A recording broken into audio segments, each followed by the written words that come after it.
नमस्कार दोस्तों आज हम आपके साथ श्रीमद् भगवत गीता के अध्याय नंबर 9 के श्लोक नंबर 22, श्लोक नंबर 23 और श्लोक नंबर 24 पर ज्ञान की आध्यात्मिक वार्तालाप करेंगे। क्योंकि भगवान के ज्ञान के गीतों से सजी हुई ये श्रीमद् भगवत गीता हम सभी मनुष्यों के लिए जीवन जीने का एक उत्तम मार्ग दिखाती है। क्योंकि संसार के जो भी मनुष्य ज्ञान में निष्ठा रखने वाले हैं और भगवान में श्रद्धा भावना रखकर भगवान को मानने वाले हैं या उनके ज्ञान द्वारा भगवान को जानने की जिज्ञासा वाले हैं, वे सभी मनुष्य वास्तव में भगवान के बताए हुए सत्य के मार्ग और धर्म के मार्ग पर चलकर अपना जीवन ऊंचा और चरित्रवान बनाने वाले हैं।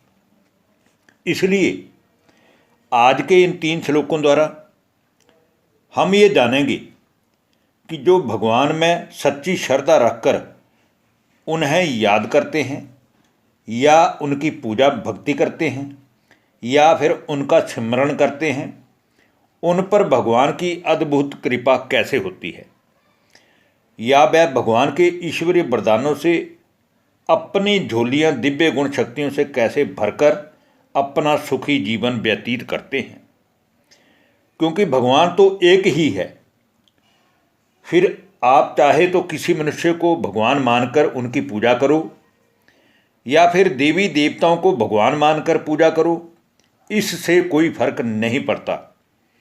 फर्क पड़ता है तो केवल इस बात से कि लाखों करोड़ों मनुष्य अभी भी भगवान की वास्तविक पहचान से कोसों ही दूर हैं। एक तरफ सभी कहते हैं और स्वीकार भी करते हैं कि भगवान तो एक है, दूसरी तरफ कहते हैं कि भगवान सब में है या सभी ही भगवान के रूप हैं। तो भला आप खुद ही ये निर्णय कीजिए कि इन दोनों बातों में सच्ची बात कौन सी है।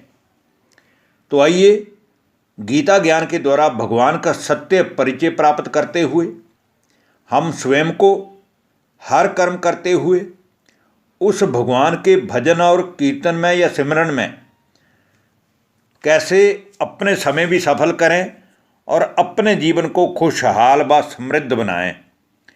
तो आइए दोस्तों, अब हम बात करते हैं श्रीमद् भगवत गीता की अध्याय नंबर 9 के श्लोक नंबर 22 की, जिसमें अर्जुन को समझाते हुए भगवान ने बड़े ही स्पष्ट तरीके से ये बताया है कि कोई भी मनुष्य, संसार का किसी भी जाति धर्म वाला मनुष्य जो मुझ ईश्वर की शरण में आता है, तो मैं कैसे उनके पुराने पापों को खत्म करके अपनी शरण गति आए हुए मनुष्य का उद्धार करता हूँ।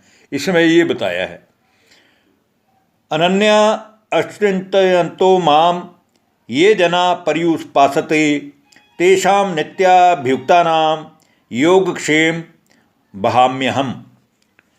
हे अर्जुन, जो भी मनुष्य अनन्य प्रेमी बनकर अर्थात एक मुझ में ही मन को लगाकर मेरा ही भक्त बनकर मुझ परमेश्वर को ही मन से निरंतर चिंतन करता है, निरंतर याद करता है और उसके बदले में किसी प्रकार का कोई कामना नहीं रखता है, उन सदा सदा ही मेरा ही चिंतन करने वाले मनुष्यों के जो भी पुराने पाप हैं, उन सब को मैं समाप्त करके मैं उनकी गति सदगति करने का मार्ग प्रशस्त कर देता हूँ।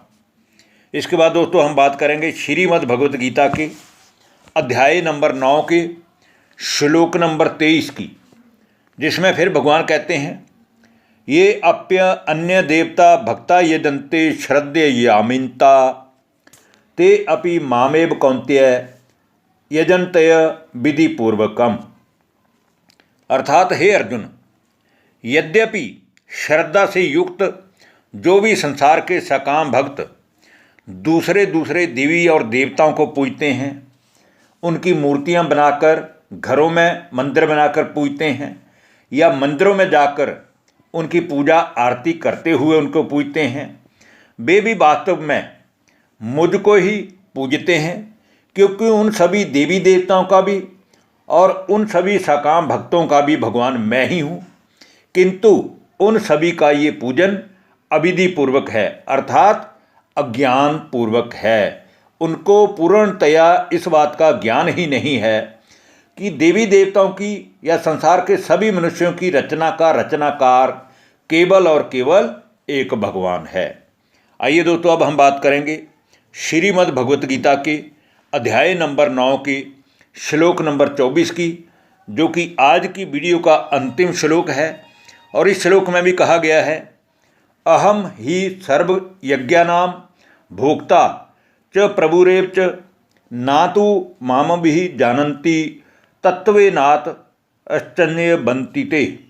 अर्थात जितने भी संसार में मनुष्य मुझे प्राप्त करने के लिए यज्ञ करते हैं, जितने भी यज्ञ हैं, उन संपूर्ण यज्ञों का भोक्ता मैं हूँ और उन सभी का स्वामी भी मैं ही हूँ। इसीलिए मुझी के निमित्त हर यज्ञ का शुरुआत की जाती है।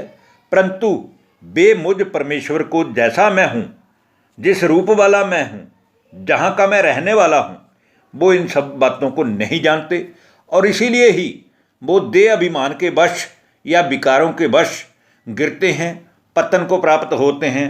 अर्थात जन्म मृत्यु के चक्कर में निरंतर चलते ही रहते हैं। इसलिए जन्म और पुनर्जन्म लेने के लिए अपनी स्थिति से नीचे आते रहते हैं, अर्थात पतित बन जाते हैं और फिर उसके कारण दुखी और अशांत जीवन का अनुभव करते हैं। इसलिए इस गीता ज्ञान के द्वारा हम सभी को भगवान एक है, तो वो भगवान एक कौन है, ये जानना बड़ा जरूरी है। धन्यवाद। नमस्कार दोस्तों।